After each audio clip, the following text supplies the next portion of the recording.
നമസ്കാരം. CPM-ന്റെ സ്ഥിതി എന്താണിപ്പോൾ? തിരുത്തൽ എവിടെ വരെ എത്തി? ആരെ തിരുത്തും?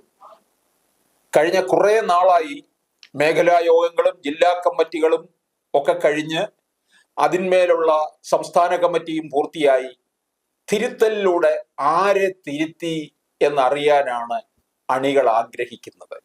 ശ്രീ KM ഷാജഹാൻ, CPM-ന്റെ തിരുത്തൽ എന്തായി? കൃത്യമായി ചോദിച്ചാൽ ഇങ്ങനെയുള്ളൂ. ആർക്ക് തിരുത്താൻ കഴിയും? ആര്? ഇതില് എനിക്ക് തോന്നുന്നു നമ്മുടെ ഈ CPM-ന്റെ തെരഞ്ഞെടുപ്പ് പരാജയത്തിന് ശേഷം നമ്മൾ തമ്മിൽ നടന്ന ഒരു സംഭാഷണം പോലെ വിശദമായ ഒരു ചർച്ച, ഒരു സംവാദം സാമൂഹ്യ മാധ്യമത്തിൽ വേറെ നടന്നിട്ടുണ്ടാവും എന്ന് എനിക്ക് തോന്നുന്നില്ല. നമ്മൾ ഈ തിരിച്ചടി വന്നതിന് ശേഷം നമ്മൾ ചർച്ച ചെയ്തു. അതിനുശേഷം പാർട്ടിയിൽ നടന്ന കാര്യങ്ങൾ നമ്മൾ വിശദമായി ചർച്ച ചെയ്തു. പാർട്ടി കേന്ദ്ര കമ്മിറ്റി യോഗം ചർച്ച ചെയ്തു. ആദ്യത്തെ സംസ്ഥാന കമ്മിറ്റി യോഗം, സെക്രട്ടേറിയറ്റ് യോഗം ചർച്ച ചെയ്തു. ഒരുപാട് നമ്മൾ അതുമായി ബന്ധപ്പെട്ട് ചർച്ച ചെയ്തു. ആ ചർച്ചയുടെയൊക്കെ ഒരു പരിസമാപ്തി ഏതാണ്ട് ഇപ്പോൾ എത്തിയിരിക്കുന്നു എന്ന് വേണം കണക്കാക്കാൻ. അതായത് അതിന്റെ ക്രോണോളജി നോക്കിക്കഴിഞ്ഞാൽ കേന്ദ്ര കമ്മിറ്റി ജൂലൈ 4-ന് അവരുടെ റിപ്പോർട്ട്, അവരുടെ നിരീക്ഷണം കൊണ്ടുവന്നു. അതിനുശേഷം ഇവിടെ മേഖലാ യോഗങ്ങൾ നടന്നു. ആ യോഗങ്ങൾ താഴെത്തട്ടിൽ വരെ റിപ്പോർട്ട് ചെയ്യപ്പെട്ടു. അവിടെ നിന്നുള്ള ഫീഡ്ബാക്കുകളെല്ലാം എടുത്തു. അതിനെ തുടർന്ന് കഴിഞ്ഞ 2 ദിവസം സെക്രട്ടേറിയറ്റ് കൂടി ഇപ്പം നാളെയും നാളെയുമായിട്ട് സംസ്ഥാന കമ്മിറ്റിയിൽ തിരുത്തൽ രേഖ അവതരിപ്പിക്കുകയാണ്. അപ്പൊ തിരുത്തൽ രേഖ അവതരിപ്പിക്കുന്നു പറയുമ്പോൾ തിരുത്തേണ്ടത് എന്തൊക്കെയാണെന്ന് കണ്ടുപിടിച്ചു. എന്തൊക്കെ തിരുത്തൽ നടപടികൾ വേണം എന്നുള്ളത് സംബന്ധിച്ചിട്ടുള്ളതാണ് ഇപ്പൊ തിരുത്തൽ രേഖയിൽ ഉള്ളത്. അത് നാളെ സംസ്ഥാന സെക്രട്ടേറിയറ്റിൽ അവതരിപ്പിച്ച് കഴിഞ്ഞു. ഇനി സംസ്ഥാന കമ്മിറ്റിയിൽ അത് അവതരിപ്പിക്കും. ഇപ്പൊ തിരുത്തൽ രേഖ തയ്യാറായി കഴിഞ്ഞു എന്നർത്ഥം. സംസ്ഥാന സെക്രട്ടേറിയറ്റിൽ അത് അംഗീകരിച്ച സാഹചര്യത്തിൽ അതിനിപ്പോൾ നാളെ സംസ്ഥാന കമ്മിറ്റിയിൽ അംഗീകരിക്കുക എന്നുള്ളത് ഒരു ഫെയ്റ്റ് അക്കംപ്ലിയാണ്. അപ്പൊ അതിനകത്ത് വേറെ മാറ്റങ്ങളൊന്നും ഉണ്ടാകും. ഈ സാഹചര്യത്തിൽ CPM തിരുത്തുമോ ഇല്ലയോ, അല്ലെങ്കിൽ CPM-ൽ തിരുത്തൽ നടപടികൾ ഉണ്ടാകുമോ ഇല്ലയോ, CPM രക്ഷപ്പെടുമോ ഇല്ലയോ, ഇതിനെ കുറിച്ചിട്ടാണ് നമ്മൾ ഇന്ന് ചർച്ച ചെയ്യാൻ ഞാനിപ്പം ഉദ്ദേശിക്കുന്നത്. അതിൽ ആമുഖമായിട്ട് എനിക്ക് സൂചിപ്പിക്കാനുള്ള ഒരു കാര്യം, ഈ തിരുത്തൽ നടപടിയുമായി ബന്ധപ്പെട്ടുകൊണ്ട് CPM ഉണ്ടാക്കിയിരിക്കുന്ന ഈ തിരുത്തൽ രേഖയുമായി ബന്ധപ്പെട്ടുകൊണ്ടുള്ള വാർത്തകൾ നമ്മൾ പരിശോധിച്ചാൽ ഒരു സംശയവും വേണ്ട, CPM ഒരു തരത്തിലും തിരുത്തപ്പെടാൻ പോകുന്നില്ല എന്ന് മാത്രമല്ല, ഈ ഇംഗ്ലീഷിൽ പറഞ്ഞാൽ CPM will go down the drain എന്ന് പറഞ്ഞതുപോലെ CPM ഏതാണ്ട് അവസാനിക്കുന്നു എന്ന് നമുക്ക് അർത്ഥശങ്കയ്ക്കിടയില്ലാത്ത വിധം പറയാൻ കഴിയുന്ന റിപ്പോർട്ടുകളാണ് ഇപ്പോൾ ഇതുമായി ബന്ധപ്പെട്ട് പുറത്തേക്ക് വന്നുകൊണ്ടിരിക്കുന്നത്. ഇതിൽ നമ്മൾ ആദ്യമായി കണ്ടൊരു കാര്യം എന്താ, ഈ കഴിഞ്ഞ ജൂലൈ 4-ാം തീയതി കേന്ദ്ര കമ്മിറ്റി അംഗീകരിച്ച ആ റിപ്പോർട്ടിലെ CPM-ലെ കേരളത്തിൽ ഉണ്ടായതുമായി ബന്ധപ്പെട്ടിട്ടുണ്ടായ പറഞ്ഞ 3-4 കാര്യങ്ങൾ എന്താ? 1, CPM-ന്റെ അടിസ്ഥാന വോട്ടുകൾ പോകുന്നു. 2, CPM യൂണിറ്റുകൾക്ക് ജനങ്ങളുടെ മൂഡും പ്രിഫറൻസും അറിയാൻ കഴിയുന്നില്ല. ഏറ്റവും സുപ്രധാനമായി പറഞ്ഞിരുന്നത് CPM-ന്റെ കേഡറുകളുടെ അഹങ്കാരം from top to bottom is alienating the party from the people. അതായത് CPM കേഡറുകളുടെ അടിമുടിയുള്ള അഹങ്കാരം, അരഗൻസ്, അത് പാർട്ടിയെ ജനങ്ങളിൽ നിന്ന് അകറ്റുന്നു. ഏറ്റവും പ്രധാനപ്പെട്ടത് അഴിമതിയുമായി ബന്ധപ്പെട്ട് ഒരുപാട് റിപ്പോർട്ടുകൾ വരുന്നു. ആ റിപ്പോർട്ടുകൾ അത് പഞ്ചായത്തുകളുടെ മേഖലയിൽ നിന്ന് വരുന്നുണ്ട്, സഹകരണ സംഘങ്ങളുടെ മേഖലയിൽ നിന്ന് വരുന്നുണ്ട്. ഇത് അടിയന്തരമായി അവസാനിപ്പിക്കണം. ഇത്രയും കാര്യങ്ങളാണ് പാർട്ടി സെൻട്രൽ കമ്മിറ്റി കേരളത്തിന്റെ തെരഞ്ഞെടുപ്പ് പരാജയവുമായി ബന്ധപ്പെട്ടുകൊണ്ട് ഇറക്കിയ റിപ്പോർട്ടിൽ ജൂലൈ 4-ന് പറഞ്ഞിരുന്നത്. സ്വാഭാവികമായും അതിന്മേലാണല്ലോ തിരുത്തൽ വരേണ്ടത്. എന്നാൽ ഇപ്പം ഈ പുറത്തു വരുന്ന റിപ്പോർട്ടുകൾ പരിശോധിക്കുമ്പോൾ നമുക്ക് കാണാൻ കഴിയുന്നത് എന്താ, അത്തരത്തിലുള്ള ഒരുവിധ തിരുത്തലുകളും ഇപ്പോൾ CPM-ൽ ഇപ്പൊ അംഗീകരിച്ചതായി പറയപ്പെടുന്ന തിരുത്തൽ രേഖയിൽ ഉണ്ട് എന്ന് നമുക്ക് പറയാൻ കഴിയില്ല. എന്തൊക്കെയാ ഇപ്പൊ പറഞ്ഞിരിക്കുന്നത്? ഇപ്പൊ നമ്മൾ വരുന്ന വാർത്തകൾ കാണുന്നെന്താ, പാർട്ടിക്ക് താഴെത്തട്ടിലേക്ക് ഇറങ്ങി പ്രവർത്തിക്കാൻ കേഡർമാരില്ല, പാർട്ടി ജനങ്ങളിൽ നിന്ന് അകലുകയാണ്, പാർട്ടിയുടെ ഹൈന്ദവ വോട്ടുകൾ വർഗീകരിക്കപ്പെടുകയാണ്, ക്ഷേത്രങ്ങളുമായി ബന്ധപ്പെട്ടുള്ള പ്രവർത്തനങ്ങളിൽ നിന്ന് പാർട്ടി പ്രവർത്തകന്മാർ പുറകോട്ട് പോയി, ക്ഷേമ പെൻഷനുകൾ കൊടുക്കണം. ഇതൊക്കെയാണ് ഈ തിരുത്തൽ രേഖയിൽ ഉള്ളതായി ഇപ്പോൾ പറയപ്പെടുന്നത്. അപ്പൊ അതിന്റെ അർത്ഥം എന്താന്ന് ചോദിച്ചു കഴിഞ്ഞാൽ, ഒരു തരത്തിലുള്ള തിരുത്തലിനും CPM തയ്യാറാകില്ല എന്നോ, അല്ലെങ്കിൽ CPM-ൽ ഒരു തരത്തിലുള്ള തിരുത്തലും നടക്കാൻ പോകുന്നില്ല എന്നുമുള്ളതിന്റെ ശക്തവും വളരെ വ്യക്തവുമായിട്ടുള്ള തെളിവുകളാണ് ഇപ്പൊ പുറത്തേക്ക് വരുന്നതെന്ന് നമുക്ക് കാണാൻ കഴിയും. അപ്പൊ ഞാൻ ചോദിച്ചോട്ടെ ശ്രീ ഷാജഹാൻ, അതായത് ജില്ലാ കമ്മിറ്റികളിലൊക്കെ തന്നെ പിണറായി വിജയനെതിരെ അതിനിശിതമായ വിമർശനമല്ലേ ഉണ്ടായിട്ടുള്ളത്? ഇപ്പോൾ തന്നെ തന്റെ CPI-യുടെ കൊല്ലം ജില്ലാ കമ്മിറ്റിയിലെ ബിനോയ് വിശ്വം പറഞ്ഞത് എന്താണ്? ഇത് അധികകാലം ഈ പോക്കാണെങ്കിൽ ഓടത്തില്ല എന്ന് പറഞ്ഞു. ഈ മുമ്പ് MP ഗോവിന്ദൻ പറഞ്ഞില്ലേ, നല്ലതുപോലെ തോറ്റു എന്ന് പറഞ്ഞതിന്റെ വേറൊരു രൂപമാണ് ഇനി അധികകാലം ഓടില്ല എന്ന് പറഞ്ഞാൽ ഈ എഞ്ചിൻ ഏതാണ്ട് ശോഷിച്ചു കഴിഞ്ഞു എന്നാണ് അർത്ഥം. അപ്പൊ ഇത്രയും അതിനിശിതമായ വിമർശനം ഉണ്ടായിട്ട് ഇത് മേലെ തട്ടിലെത്തിയപ്പോൾ എന്താണ് ഈ തിരുത്തലില്ലാതെ പോകുന്നത്? അല്ല, അത് വളരെ ക്രിപ്റ്റിക്കാണ്. അതായത് ഈ ബിനോയ് വിശ്വം നടത്തിയതായി പറയപ്പെടുന്ന ഈ പരാമർശം, ഇത് യഥാർത്ഥത്തിൽ എന്താണെന്ന് CPM എന്നുള്ളതിന്റെ യഥാർത്ഥ ഒരു പരിച്ഛേദമാണ്. ഇത് അധികം ഓടില്ല എന്നാണ് പറയുന്നത്. അധികം ഓടില്ല എന്ന് പറഞ്ഞാൽ ഓടി ഓടി ഓടി ഏതാണ്ട്, ഞാനൊക്കെ സ്ഥിരമായി പറയുന്ന പോലെ അവസാന റീൽ ഓടിക്കൊണ്ടിരിക്കുകയാണെന്ന് പറഞ്ഞതുപോലെ, ഏതാണ്ട് ഓടി ഓടി ഓടി ഓടി ഏതാണ്ട് അവസാനത്തിലെത്തി, ഇനി ഇത് മുന്നോട്ട് പോകില്ല എന്ന് നമ്മൾ പറയുന്നത് തന്നെയാണ് അയാൾ പറഞ്ഞിരിക്കുന്നത്. ഇതിനപ്പുറത്ത് ഒരു നിരീക്ഷണവും നടത്താനില്ല എന്നുള്ളതാണ് വസ്തുത. അത് CPIക്കകത്ത് അടിത്തട്ടിൽ ഉണ്ടാകുന്ന ഒരു സമ്മർദ്ദത്തെ തുടർന്നാണ് പറഞ്ഞിരിക്കുന്നുള്ള വേറെ കാര്യം. അപ്പോൾ സ്വാഭാവികമായും എന്താ സംഭവിച്ചിരിക്കുന്നത്? ഇടതുപക്ഷ ജനാധിപത്യ മുന്നണി ഗവൺമെന്റിലെ രണ്ടാമത്തെ ഘടകകക്ഷി പോലും ഇത് ഇങ്ങനെ അധികകാലം ഓടില്ല എന്നൊരു നിരീക്ഷണം നടത്തിയിട്ട് പോലും ഈ പാർട്ടിയിൽ ഒരു തെറ്റും തിരുത്താൻ പോകുന്നില്ല എന്ന് പറഞ്ഞാൽ, നമ്മൾ നേരത്തെ പറഞ്ഞതുപോലെ തിരുത്താൻ പോകുന്നില്ല എന്ന് പറയുന്നത് തിരുത്താൻ കഴിയാഞ്ഞിട്ടല്ല, തിരുത്താൻ പറ്റാത്തത്ര നിലയിലേക്ക് ഇത് താഴെത്തട്ടിലേക്ക് കൂപ്പുകുത്തിക്കഴിഞ്ഞു എന്നുള്ളത് കൊണ്ടാണ്. ഇപ്പൊ തിരുത്തണം എന്ന് ഇപ്പൊ പ്രകാശ് അല്ലെങ്കിൽ സീതാറാം യെച്ചൂരിക്കോ അല്ലെങ്കിൽ MP ഗോവിന്ദൻ മാസ്റ്റർക്കോ ഇത് തിരുത്തണം എന്ന് ആഗ്രഹം ഉണ്ടെങ്കിൽ പോലും തിരുത്താൻ കഴിയില്ല. അതാണ് നമ്മൾ കഴിഞ്ഞ വീഡിയോകളൊക്കെ നമ്മൾ പറഞ്ഞതാണ്. കാരണം അത്രയേറെ ജനങ്ങളിൽ നിന്നകന്നു, അത്രയേറെ അഴിമതിവൽക്കരിക്കപ്പെട്ടു, അത്രയേറെ അക്രമവൽക്കരിക്കപ്പെട്ടു. ഈ പാർട്ടിക്ക് ഇനി തിരിച്ചു വരണം എന്ന് വിചാരിച്ച് ഒരു തിരുത്തലും നടത്താൻ കഴിയാത്ത നിലയിലേക്ക് ഈ പാർട്ടി എത്തി എന്നുള്ളതാണ്. അപ്പൊ നമ്മൾ കഴിഞ്ഞ ദിവസമൊക്കെ ചർച്ച ചെയ്തപ്പോഴത്തേക്ക് നമ്മൾ പറഞ്ഞു, ഇപ്പൊ പാർട്ടി സംസ്ഥാന സെക്രട്ടേറിയറ്റ് ഉണ്ട്. സംസ്ഥാന സെക്രട്ടേറിയറ്റിൽ തിരുത്തൽ കഴിഞ്ഞാൽ എത്ര പേര് ബാക്കിയുണ്ടാവും? ഇന്ന് ആലോചിച്ച് നോക്ക്.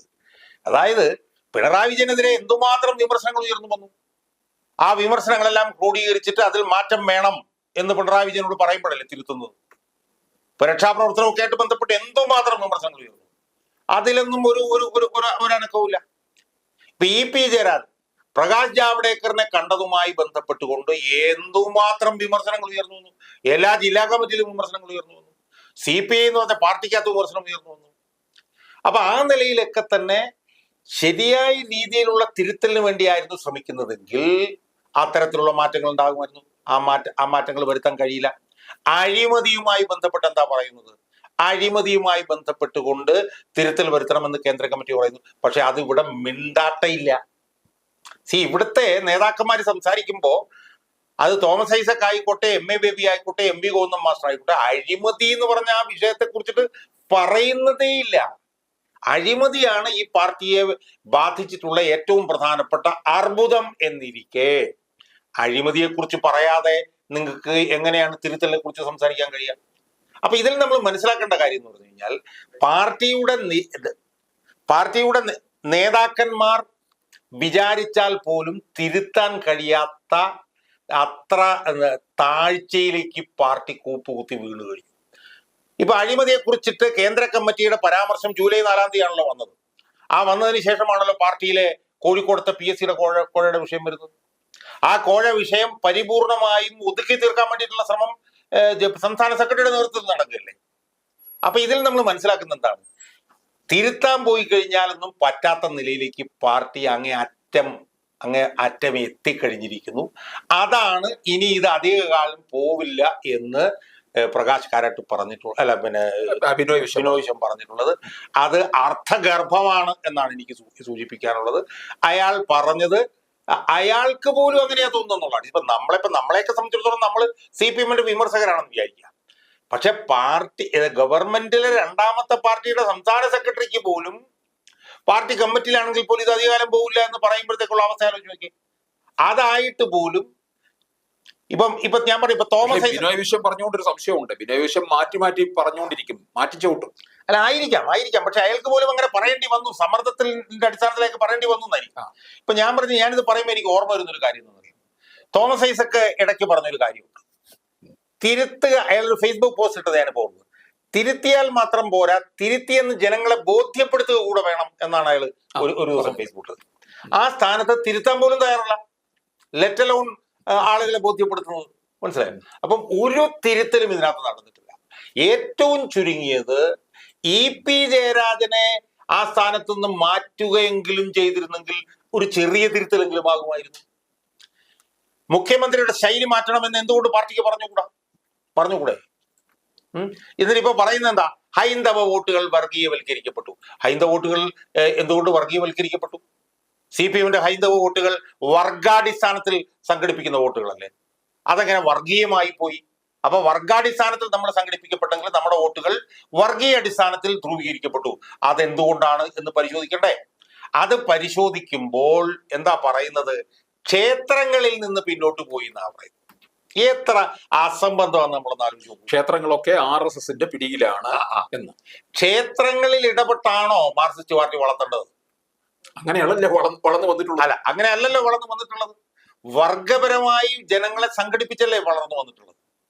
അപ്പം ജനങ്ങളെ വർഗപരമായി സംഘടിപ്പിച്ച് അവരെ സമരോത്സുകരാക്കി CPM ഒരു സമര സംഘടനയായി മാറിക്കൊണ്ട് വേണം ഈ വർഗീയതയെ ചെറുക്കാൻ എന്ന് പറയുന്നതിന് പകരം ക്ഷേത്രങ്ങളിൽ ഇടപെട്ട് CPM വളർത്താനാണെങ്കിൽ ക്ഷേത്രങ്ങളിൽ ഇടപെട്ട് തന്നെയല്ലേ SNDP വളർന്നുകൊണ്ടിരിക്കുന്നു, ക്ഷേത്രങ്ങളിൽ ഇടപെട്ട് തന്നെയല്ലേ RSS വളർന്നുകൊണ്ടിരിക്കുന്നു, ക്ഷേത്രങ്ങളിൽ ഇടപെട്ടില്ലേ BJP വളർന്നുകൊണ്ടിരിക്കുന്നു. അപ്പൊ അതുപോലെ RSS-ഉം BJP-യും SNDP-യും ഒക്കെ വളരുന്ന അതേ രീതിയിൽ തന്നെ CPM വളരാനാണെങ്കിൽ CPM-ന് എന്താണ് പ്രത്യേകത?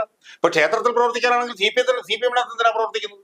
SNDP-യിലോ RSS-ലോ BJP-യിലോ പ്രവർത്തിച്ചാൽ പോരെ. അപ്പം ഇതെല്ലാം കാണിക്കുന്നത് എന്താണെന്നറിയോ, ഇതിനകത്ത് ഒരു ചുക്കും നടക്കാൻ പോകുന്നില്ല. ഇത് ഈ പറഞ്ഞതുപോലെ, ഞാൻ തുടക്കത്തിൽ പറഞ്ഞ പോലെ ഗോയിങ് ഡൗൺ ദ ഡ്രെയിൻ, അതായത് പിന്നെ പശ്ചിമ ബംഗാളിലും ത്രിപുരയിലും ഒക്കെ നടന്നതുപോലെ അടുത്ത പോക്ക് ഇത് പോവുകയാണ്.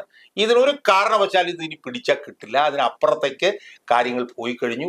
നമ്മൾ ഇടയ്ക്ക് ചർച്ച ചെയ്തിട്ടുള്ളതാണ്, എല്ലാ ജില്ലയിലെയും പ്രധാനപ്പെട്ട നേതാക്കന്മാരുടെ അഴിമതിയുടെ റിപ്പോർട്ടുകളും കക്ഷത്തിൽ വെച്ചുകൊണ്ടിരിക്കുന്ന പിണറായി വിജയനെ തൊടാൻ ഈ നേതൃത്വത്തിന് ഇനി ഒന്നുകൂടി ജനിക്കേണ്ടി വരും എന്നാണ് ഇതിപ്പോ കാണിക്കും. പക്ഷെ ഇവർ പ്രധാനമായിട്ട് പറഞ്ഞിരിക്കുന്നത് തോൽവിയുടെ കാരണത്തില് ഈ ക്ഷേമ പെൻഷൻ മുടങ്ങിയതാണ്, അല്ലാതെ മുഖ്യമന്ത്രിയുടെ ദുശാഠ്യമോ പാർട്ടിയുടെ ഈ ഒരുതരം അഹങ്കാരമാണോ എന്നൊന്നും തന്നെ പറയുന്നില്ല.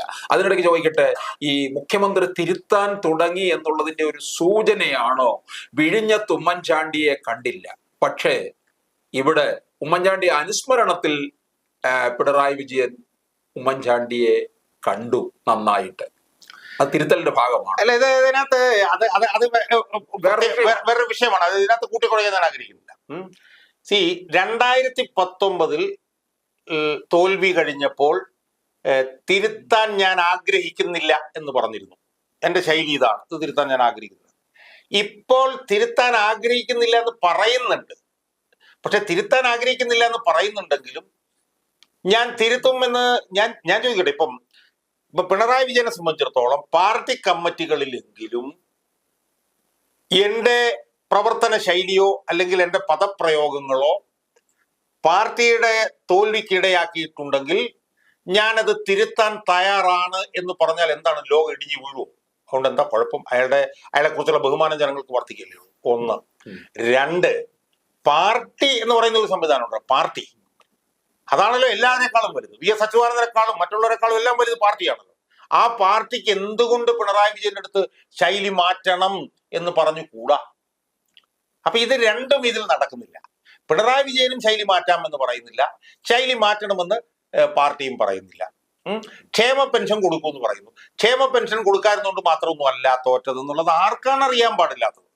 ഇനിയിപ്പോ ക്ഷേമ പെൻഷൻ കൊടുക്കുമെന്ന് പറയുന്നത് എന്താ? ഒരു ഗഡു ഈ വർഷം കൊടുക്കും, അടുത്ത 5-6 ഗഡു അടുത്ത വർഷം കൊടുക്കും. ഇതൊക്കെ അസംബന്ധങ്ങളല്ലേ.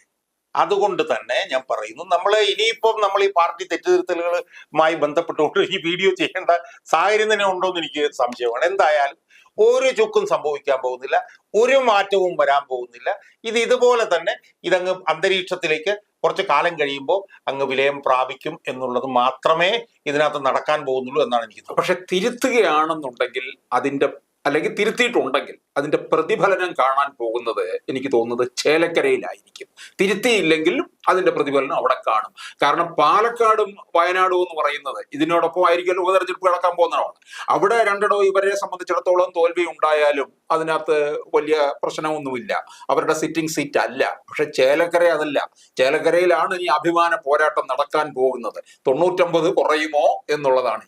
അല്ല, ചേലക്കരയും തിരുത്തലുമായി ബന്ധമുണ്ടെന്ന് എനിക്ക് തോന്നുന്നില്ല. ചേലക്കരയാണെന്നുണ്ടെങ്കിൽ അപ്പോൾ അതിന്റെ പ്രതിഫലനം കാണാം. അല്ല, ചേലക്കരയിൽ ഈ പാർട്ടിക്ക് വിജയം ഉണ്ടാകുമെന്ന് ഞാൻ പ്രതീക്ഷിക്കുന്നില്ല. കാരണം വെച്ചാൽ ഇതാകെപ്പാടെ തകർന്നു നിൽക്കുന്ന ഭരണവിരുദ്ധ വികാരം ചേലക്കരയിലും അതിനുള്ള സാധ്യതയാണ് കാണുന്നത്. എന്ന് മാത്രമല്ല, ചേലക്കരയോടൊപ്പമായിരിക്കും ഞാൻ പറഞ്ഞല്ലോ വയനാടിന്റെ തെരഞ്ഞെടുപ്പ് നടക്കുക.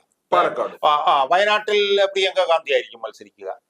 വയനാട്ടിൽ മത്സരിക്കുന്ന പ്രിയങ്ക ഗാന്ധി ചേലക്കരയിൽ വന്ന് നടത്തുന്ന പ്രചരണത്തിനൊക്കെ വലിയ ഇമ്പാക്ട് ഉണ്ടാവാനുള്ള സാധ്യതയുണ്ട്. അതുകൊണ്ട് തിരുത്തുകയാണെങ്കിൽ തിരുത്തുന്നില്ല എന്ന് തീരുമാനിച്ച് കഴിഞ്ഞല്ലോ. അപ്പൊ സ്വാഭാവികമായും തിരുത്തുന്നില്ല എന്ന അർത്ഥശങ്കയ്ക്കിടയില്ലാത്ത വിധം CPI വളരെ ലൗഡായിട്ട് തന്നെ പറഞ്ഞിരിക്കുന്ന സാഹചര്യത്തിൽ ഇനി തിരുത്തുകയാണെങ്കിൽ ചേലക്കര ജയിച്ചെന്ന് പറഞ്ഞതിനകത്ത് അർത്ഥമില്ല. കാരണം തിരുത്താൻ ഇതിന് കഴിയില്ല. നമ്മൾ പറഞ്ഞതുപോലെ തന്നെ പാർട്ടിയിലെ ഏറ്റവും പ്രധാനപ്പെട്ട ഒരു ഘടകകക്ഷി തന്നെ ഇത് അധികാരം ഓടില്ല എന്ന് പറഞ്ഞു കഴിഞ്ഞാൽ പിന്നെ അതിനപ്പുറത്ത് വേറെ എന്താ ഉള്ളതെന്ന് ഞാൻ ചോദിക്കുന്നത്. മനസ്സിലായില്ലേ? CPIക്ക് അകത്ത് CPM-ന് അകത്ത് വിമർശനം വന്നു, CPIക്ക് അകത്ത് വിമർശനം വന്നു, NCPക്ക് അകത്ത് പറഞ്ഞ വിമർശനം എന്താ? ജനങ്ങൾ ജീവൻ രക്ഷാ പ്രവർത്തനം ഏറ്റെടുത്തു, തോപ്പിച്ചു എന്നാ പറയുന്നത്. മനസ്സിലായി? അപ്പൊ ആ നിലയിലൊക്കെ വന്നിട്ടും പോസിറ്റീവായി ഒരു പ്രതികരണവും ഈ പാർട്ടിക്ക് അകത്തുനിന്നുണ്ടാകാത്ത സാഹചര്യത്തിൽ വിജയ് ശക്തിയർ എന്ന് പറഞ്ഞ ആൾ എഴുതിയതുപോലെ 2.5 ദിവസം കമ്മിറ്റി കൂടുന്നതിന് വരെ 3 ദിവസം കമ്മിറ്റി കൂടുന്നു എന്നുള്ളൊരു വ്യത്യാസമല്ലാതെ ഇതിനകത്തൊന്നും സംഭവിക്കില്ല എന്ന് പറഞ്ഞതുകൊണ്ട് ഇനിയിപ്പം നമ്മൾ ഇതിനെക്കുറിച്ചിട്ട് ചർച്ച ചെയ്ത് സമയം കളയുന്നതിൽ അർത്ഥമുണ്ട് എന്ന് എനിക്ക് തോന്നുന്നില്ല.